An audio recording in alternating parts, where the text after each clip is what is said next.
hal-hal yang bisa menghilangkan ataupun mengurangi pahala puasa. Tentu sebagiannya disepakati dan sebagiannya diperselisihkan, mukhtalafun fiha. Di antaranya adalah al-jima'u amdan. Al-jima'u amdan. Seorang suami melakukan hubungan bersama istrinya secara sengaja, maka itu sepakat batal puasanya dan dia harus bayar kafarah. Kemudian yang kedua al-istimna, mengeluarkan sperma dengan tangannya, atau bahasa kita onani atau yang semacamnya. Ulama mengatakan minal muftirat, di antara pembatal-pembatal puasa, walaupun ada khilaf dalam hal ini. Kemudian yang ketiga al-aqlu wasyurbu amdan, makan dan minum secara sengaja. Kemudian juga sebagian ulama mengatakan makana bi maknal aqli wasyurbi, atau yang keempat sekedudukan dengan makan dan minum. Seperti orang-orang yang ada di rumah sakit, ketika mereka diinfus, maka infus itu sekedudukan dengan makan dan minum. Walaupun tidak masuk dalam mulutnya, tapi karena dia bimaknal aqli wasyurbi, maka ulama mengatakan tetap batal puasanya, kecuali hanya sekedar memasukkan obat saja. Kemudian yang kelima ikhrajud dam bil hijamati wa nahwiha, mengeluarkan darah entah dengan cara bekam atau yang semacamnya seperti donor darah. Sebagian para ulama mengatakan batal puasanya. Kemudian yang ke-6 al-qai'u amdan, muntah secara sengaja. Dan yang terakhir khurujud damil haidi wan nifas, keluarnya darah haid dan juga nifas. Artinya kalau seorang wanita di tengah-tengah dia berpuasa kemudian keluar darah haid, maka secara otomatis batal puasanya. Ataupun mengeluarkan nifas, maka batal puasanya. Tentu ini ada yang disepakati, yang diperselisihkan. Tapi pembahasan kita bukan di sini. Pembahasan kita adalah hal-hal yang bisa mengurangi pahala puasa. Baik mengurangi secara keseluruhan, artinya sama sekali nggak dapat pahala, ataupun mungkin menghilangkan kesempurnaan dari pahala puasa itu sendiri. Apa saja itu? Pertama, al-kufru billah, kekufuran kepada Allah Subhanahu wa ta'ala. Kemudian yang kedua asyirku war riyah, kesyirikan dan juga riyah, setiap amalannya ingin dipuji manusia. Kemudian yang ketiga, di antara hal yang bisa mengurangi pahala puasa bahkan menghilangkannya adalah fasadus salat, orang yang rusak salatnya. Kemudian juga di antara yang bisa merusak amalan adalah tarkus salatil asri, secara khusus meninggalkan salat asar. Nabi SAW mengatakan man taraka salatal asri faqad habita amal. Barang siapa secara sengaja meninggalkan salat asar, maka amalannya akan dileburkan oleh Allah Azza wa Jalla. Kemudian juga hal yang bisa menghilangkan pahala adalah iqtina'ul kalb, memelihara anjing. Anda kalau seorang muslim kemudian berpuasa, kemudian masih memelihara anjing tanpa ada uzur syar'i, ya hanya sekedar senang-senang saja, layaknya orang memelihara kucing gitu ya, mungkin ingin melihat keindahan bulunya, bentuknya, warnanya, atau begitu seterusnya, nggak ada uzur syar'i, hanya untuk senang-senang saja. Maka Nabi SAW mengatakan, barang siapa yang kemudian memelihara seekor anjing, maka setiap hari pahalanya akan dikurangi sebesar kirat. Kirat itu sebesar gunung Uhud. Kemudian juga di antara hal-hal yang bisa menghilangkan pahala puasa adalah kaulun au amalu zuri, ucapan atau perbuatan yang sifatnya zur. Sebagian ahli hadis atau syurahul hadis mencontohkan qaulu zur, perkataan zur itu seperti dusta atau ghibah atau namimah atau mencela, mencaci, memaki, merendahkan, yang jelas termasuk afatul lisan, dosa-dosa lisan. Ma'asyiral muslimin yang dimuliakan Allah Subhanahu wa taala, ini juga di antara hal-hal yang menghilangkan puasa, termasuk juga intihak hurumatillahi fisir, merobek kehormatan Allah ketika dia bersendirian, atau dengan kata lain, dosa yang dilakukan tanpa ada orang yang tahu, hanya dia dengan Allah saja. Dan musibah hari ini yang paling besar terhadap dosa sirriah apa? Handphone. Itu dosa sirriah itu. Karena apabila kita melihat handphone ketika kita berpuasa, coba kita melihat YouTube ataupun Instagram atau TikTok atau apa istilahnya, program-program dalam handphone ini, terkadang tanpa sadar kita melihat aurat-aurat yang diharamkan untuk dilihatkan, atau mendengarkan berita-berita hoax. Coba bayangkan antara kita dengan handphone saja kan, mendengarkan ghibah, mendengarkan namimah, mendengarkan berita hoax dalam handphone tersebut, dan kita asik mendengarkannya dan asik menonton, tanpa sadar pahala sebesar gunung Tihama akan hilang. Kemudian juga uququl walidain, durhaka dengan orang tua, ini juga bisa menghilangkan pahala. Asyhadu an la ilaha illallah wahdahu rabbi la syarika lah, wa asyhadu anna Muhammadan abduhu wa rasuluhu alladzi la nabiyya ba'dah. Allahumma ij'al hadha istima'ana istima'an marhuma waj'al tafarruqana min ba'dihi tafarruqan ma'suma wa la taj'al fina wa la min bainina syaqiyan wa la mahruma. Amma ba'du. Kita akan membahas hal-hal yang bisa menghilangkan ataupun mengurangi pahala puasa. Kita tahu bahwa ibadah puasa adalah ibadah terpanjang selama bulan Ramadan, karena memang waktunya juga terbentang dari terbit fajar shadiq sampai terbenam matahari. Tentu mempertahankan ibadah yang cukup lama itu perlu kesungguhan. Kalau tidak, maka boleh jadi bukan hanya menghilangkan pahala, tapi juga bisa membatalkan puasanya.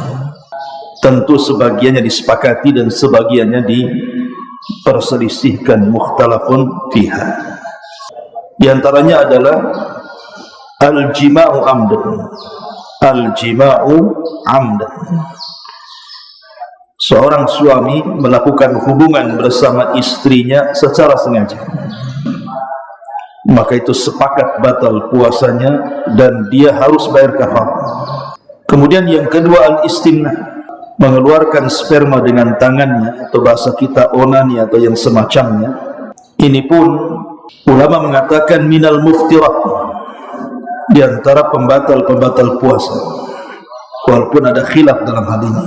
Dan itu berdasarkan hadis Nabi SAW, yatruku ta'amahu wa syarabahu wa syahwatahu min ajli, di mana puasa pada hari kiamat akan datang kepada Allah Azza wa Jal membela para pelakunya dan mengatakan orang ini telah meninggalkan makanan, minuman dan syahwatnya karenaku. Menunjukkan bahwa meninggalkan syahwat itu salah satu yang menjadikan puasa itu sah. Artinya kalau dia mengikuti syahwatnya dengan cara istimta atau istimna, maka sebagian ulama mengatakan batal puasanya. Kemudian yang ketiga, al-aqlu wasyurbu amdan, makan dan minum secara sengaja. Kemudian juga sebagian ulama mengatakan maka nabi makna al-aqli wasyurbi, atau yang keempat, sekedudukan dengan makan dan minum. Seperti orang-orang yang ada di rumah sakit, ketika mereka diinfus, maka infus itu sekedudukan dengan makan dan minum. Walaupun tidak masuk dalam mulutnya, tapi karena dia bimaknal aqli wasyurbi, maka ulama mengatakan tetap batal puasanya, kecuali hanya sekedar memasukkan obat saja. Kemudian yang kelima, ikhrajud dam bil hijamati wa nahwiha, mengeluarkan darah entah dengan cara bekam atau yang semacamnya seperti donor darah, sebagian para ulama mengatakan batal puasanya. Kenapa? Karena alasannya bisa melemahkan badannya. Walaupun terjadi khilaf di antara ulama tentang masalah hal ini. Kemudian yang ke-6, al-qai'u amdan, muntah secara sengaja. Maka muntah secara sengaja jelas membatalkan puasa. Dan itu berdasarkan hadis Nabi SAW, man istaqa'a amdan falyaqdi, barang siapa yang sengaja memuntahkan sesuatu dari mulutnya, maka hendaknya dia mengqadha puasanya. Dan yang terakhir, khurujud damil haidi wan nifas, keluarnya darah haid dan juga nifas. Artinya kalau seorang wanita di tengah-tengah dia berpuasa kemudian keluar darah haid, maka secara otomatis batal puasanya. Ataupun mengeluarkan nifas, maka batal puasanya. Tentu ini ada yang disepakati, yang diperselisihkan. Tapi pembahasan kita bukan di sini. Pembahasan kita adalah hal-hal yang bisa mengurangi pahala puasa. Baik mengurangi secara keseluruhan, artinya sama sekali tidak dapat pahala, ataupun mungkin menghilangkan kesempurnaan dari pahala puasa itu sendiri. Apa saja itu? Pertama, al-kufru billah, kekufuran kepada Allah Subhanahu wa ta'ala. Disebutkan dalam surah Al-Maidah ayat 5, wa man yakfur bil imani faqad habita amaluhu wa huwa fil akhirati minal khasirin. Barang siapa yang kufur setelah keimanan, maka hancur leburlah amalannya dan dia di akhirat termasuk orang-orang yang rugi. Tentu kekufuran, ada yang terang-terangan orang itu memang kufur, keluar dari Islam. Tapi ada orang-orang itu yang tanpa sadar dia telah keluar dari Islam, dia tidak sadar kalau dia keluar dari Islam. Mungkin mengucapkan sesuatu yang ucapannya ini terkandung kekufuran, atau melakukan sesuatu yang dia tidak sadar perbuatannya mengarah kepada kekufuran. Dan itu banyak. Seperti umpamanya istihza, mengolok-olok agama, atau membenci syariat. Seperti umpamanya dia protes, kenapa kemudian Islam memerintahkan sholat, capek saja sholat itu. Kenapa Islam memerintahkan haji, buang-buang uang saja. Kenapa Islam kemudian memerintahkan sedekah, enak saja, kita yang cari uang, kita pula yang memberikan uang kita kepada orang lain, atau dengan bahasa yang lain. Hakikatnya dia membenci syariat. Maka orang yang seperti ini Allah Subhanahu wa ta'ala katakan, dzalika bi annahum karihu ma anzalallah fa ahbata bihi a'maluhum. Itu yang demikian karena mereka membenci apa yang Allah turunkan kepada mereka, maka Allah hancur leburkan amalan mereka. Jadi kekufuran bisa menghilangkan pahala kita. Kemudian yang kedua, asyirku war riya, kesyirikan dan juga riya. Setiap amalannya ingin dipuji manusia. Dan itu disebutkan dalam surah Az-Zumar ayat 65.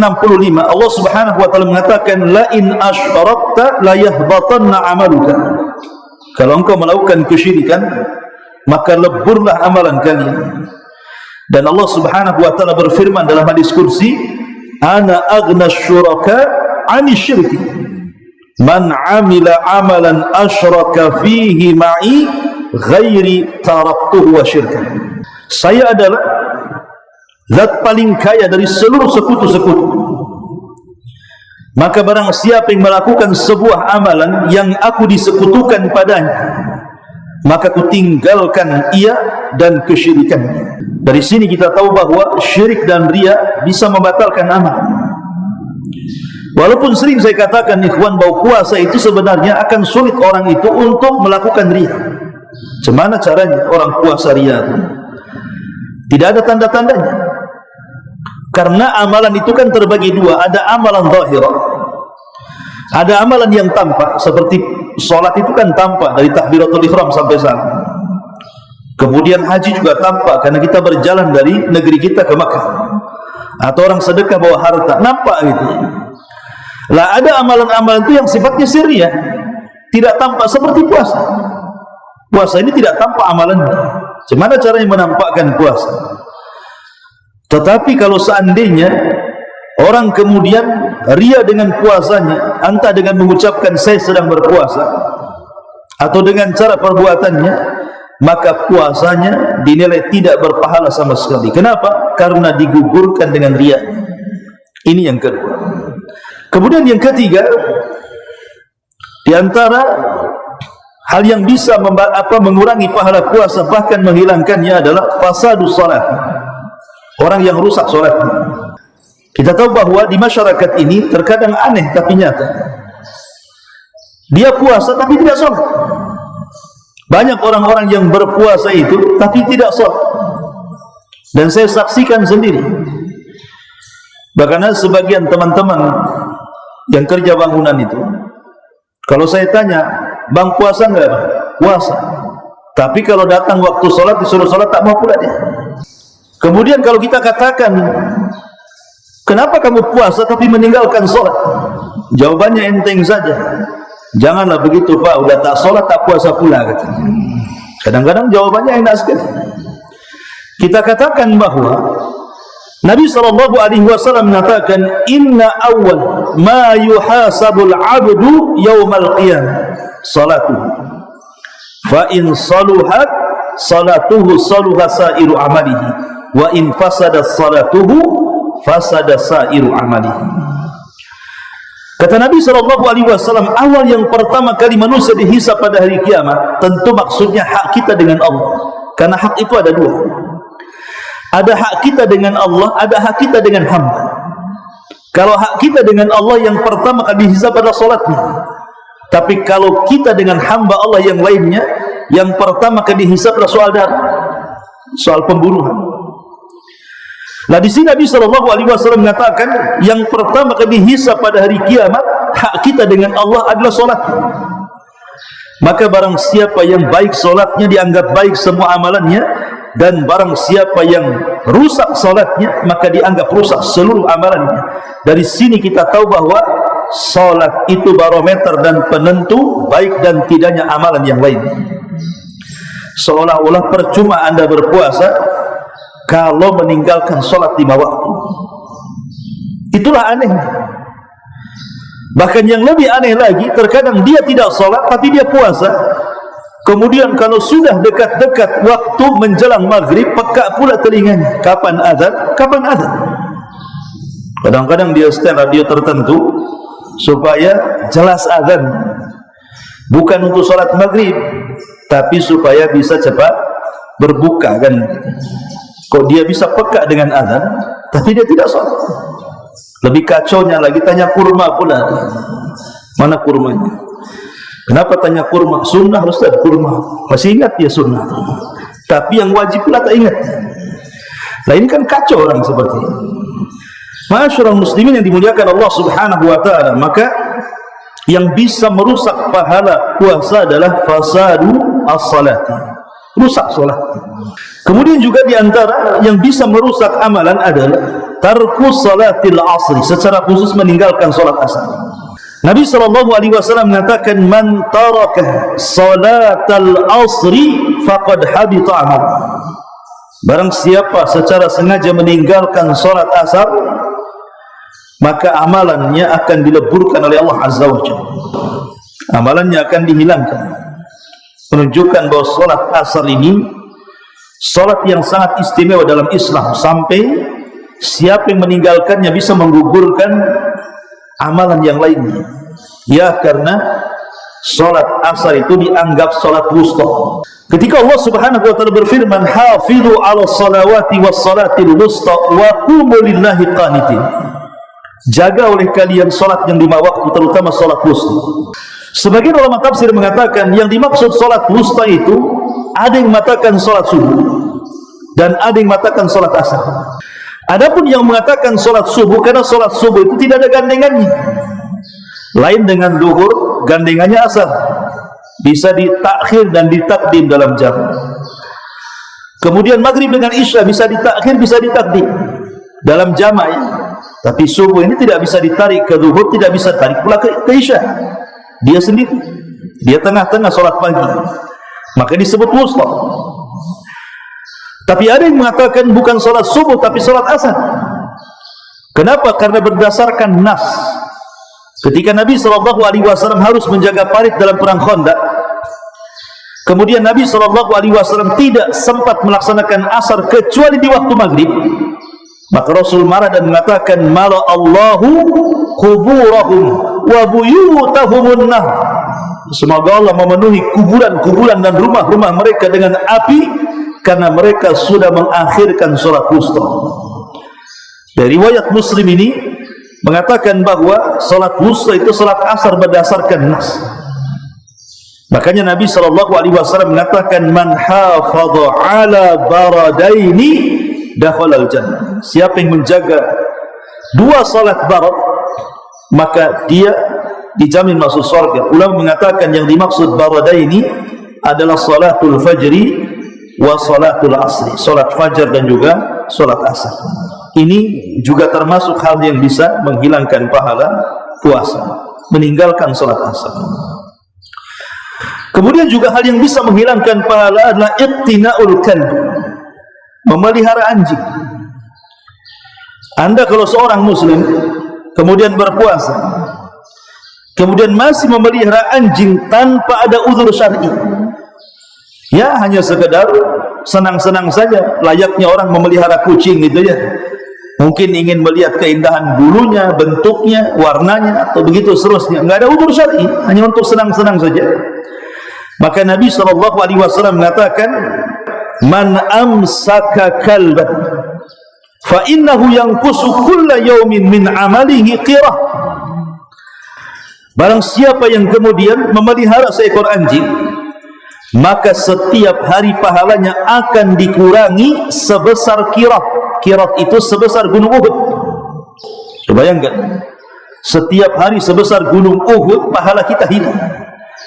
Padahal kita belum tentu juga mendapatkan pahala sebesar itu setiap harinya. Tapi kalau kita memelihara anjing tanpa ada uzur syar'i, maksudnya uzur syar'i itu kecuali kalau seandainya untuk menjaga. Menjaga umpamanya antum punya peternakan kambing-kambing gitu, untuk menjaga kambing-kambing atau untuk buruan, pokoknya uzur syar'i, maka tidak ada masalah. Tapi kalau hanya untuk sekedar permainan saja, maka setiap hari satu qirah sebesar gunung Uhud pahalanya akan hilang. Maka sebaiknya hindari memelihara anjing, apalagi anjing sendiri binatang najis. Kemudian juga di antara hal-hal yang bisa menghilangkan pahala puasa adalah qaulun au amalu zuri, ucapan atau perbuatan yang sifatnya zur. Nabi SAW mengatakan dalam riwayat Bukhari, man lam yada qaula zuri wal amila bihi falaysa lillahi hajatun fi an yada'a ta'amahu wa syarabah. Barang siapa yang ketika berpuasa dia belum bisa meninggalkan qaul zur. Sebagian ahli hadis atau syurahul hadis mencontohkan qaul zur, perkataan zur itu seperti dusta atau ghibah atau namimah atau mencela, mencaci, memaki, merendahkan, yang jelas termasuk afatul lisan, dosa-dosa lisan. Wal amala bihi, ataupun melakukan kefasikan oleh Nabi SAW, wa rubba sa'imin laisa lahul jaza illal ju' wal 'atsh. Berapa banyak orang yang berpuasa tidak mendapatkan apapun kecuali hanya menahan lapar dan dahaga saja. Ma'asyiral muslimin yang dimuliakan Allah Subhanahu wa taala, ini juga di antara hal-hal yang menghilangkan puasa, termasuk juga intihak hurumatillahi fisir, merobek kehormatan Allah ketika dia bersendirian, atau dengan kata lain dosa yang dilakukan tanpa ada orang yang tahu, hanya dia dengan Allah saja. Jadi dosa sirri. Disebutkan dalam sebuah hadis, kata Nabi SAW, la'a'lamanna aqwaman min ummati, akan aku beritahu kepada kalian sebuah kaum dari umatku, ya'tuna yawmal qiyamati bihasanati amthal jibali tihama, Nanti pada hari kiamat ada orang-orang yang datang menghadap Allah itu membawa pahala sebesar gunung Tihama. Gunung Tihama itu lebih besar, gunung besar ya yang ada di Saudi, tetapi lebih kecil daripada gunung Uhud, gunung Tihama. Nanti ada orang-orang yang datang menghadap Allah membawa pahala sebesar gunung Tihama. Tapi apa yang terjadi? Fayaj'aluhallahu haba'an mansura. Tiba-tiba pahala itu dilenyapkan Allah begitu saja. Kemudian Sauban, perawi hadis, Sauban maula Nabi SAW bertanya, "Ya Rasulullah, sifhum lana alla nakuna minhum." Rasul, sifatkan mereka agar kami tidak seperti mereka. Maka Nabi SAW mengatakan, "Amma innahum ikhwanukum wa min jildatikum wa ya'khuduna minal laili kama ta'khudun." Adapun mereka seperti kalian, saudara-saudara kalian, dan seperti kulit-kulit kalian. Mereka pun sama, terkadang mereka melaksanakan sholat malam seperti yang kalian lakukan. Artinya mereka rajin ibadah. Walakinnahum, tapi Rasul mengatakan, aqwamun idza khalau bimaharimillahi intahakuha. Tapi mereka sebuah kaum, apabila mereka bersendirian, tidak ada yang tahu kecuali mereka dengan Allah, mereka pun mulai merobek kehormatan Allah, mulai merobek keharaman Allah. Dari sini kita tahu bahwa jangan pernah menganggap remeh dosa sirriyah. Dan musibah hari ini yang paling besar terhadap dosa sirriyah apa? Handphone. Itu dosa sirriyah. Karena apabila kita melihat handphone ketika kita berpuasa, coba kita melihat YouTube ataupun Instagram atau TikTok atau apa istilahnya, program-program dalam handphone ini, terkadang tanpa sadar kita melihat aurat-aurat yang diharamkan untuk dilihatkan, atau mendengarkan berita-berita hoax. Coba bayangkan antara kita dengan handphone saja kan, mendengarkan ghibah, mendengarkan namimah, mendengarkan berita hoax dalam handphone tersebut, dan kita asik mendengarkannya dan asik menonton, tanpa sadar pahala sebesar gunung Tihama akan hilang. Makanya para ulama mengatakan supaya balance, bahasanya supaya balance, kalau dalam satu hari ini kita pernah melakukan dosa sirriyah, dosa yang tidak ada yang tahu kecuali kita dengan Allah Subhanahu wa ta'ala, maka lakukan hal yang sama, lakukan ibadah sirriyah juga pada hari yang sama. Jadi kalau hari ini mungkin kita sibuk dengan handphone kita, melihat hal-hal yang diharamkan, melihat aurat atau hal-hal yang tidak senonoh untuk kita lihat, kemudian kita lihat atau mendengar atau keasikan menonton, maka di waktu yang sama juga kalau bisa lakukan ibadah sirriyah, entah istighfar, entah berzikir, entah baca Quran, yang tidak ada yang tahu kecuali kita dengan Allah Subhanahu wa ta'ala, supaya pahala kita itu tidak hilang dengan dosa sirriyah. Maka lakukan ibadah sirriyah juga. Ma'asyiral muslimin yang dimuliakan Allah Azza wa Jalla, ini di antara hal-hal yang bisa mengurangi atau bahkan menghilangkan pahala puasa. Kemudian juga uququl walidain, durhaka dengan orang tua. Ini juga bisa menghilangkan pahala. Karena bagaimanapun ibadah itu ditentukan, artinya dalam ibadah kita itu kan kita mencari ridha Allah. Apa sih yang kita cari dalam ibadah kalau bukan karena mencari ridha Allah? Sementara ridha Allah itu ditentukan dengan ridhanya kedua orang tua.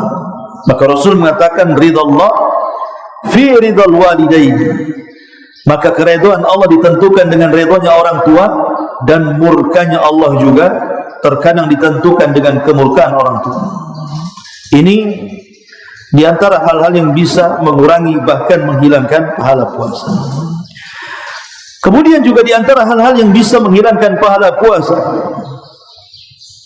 adalah berzina atau bermaksiat kepada Allah Subhanahu wa ta'ala. Zina ini kan tidak mesti zina besar, artinya berhubungan layaknya suami istri. Artinya zina ini bisa dilakukan dengan mata, bisa dilakukan dengan telinga, bisa dilakukan dengan lisan, bisa dilakukan dengan tangan dan kaki, walaupun kemudian nanti dibenarkan dengan kemaluan, tetapi ini bisa mengurangi pahala puasa kita dengan melihat aurat dan begitu seterusnya, maka ini bisa menghilangkan pahala puasa kita. Termasuk juga kata para ulama al-zulm wal i'tidah, melakukan kezaliman kepada orang lain saat berpuasa, maka ini bisa menghilangkan pahala kita. Hadis yang sering saya sampaikan, hadis muflis, hadis bangkrut.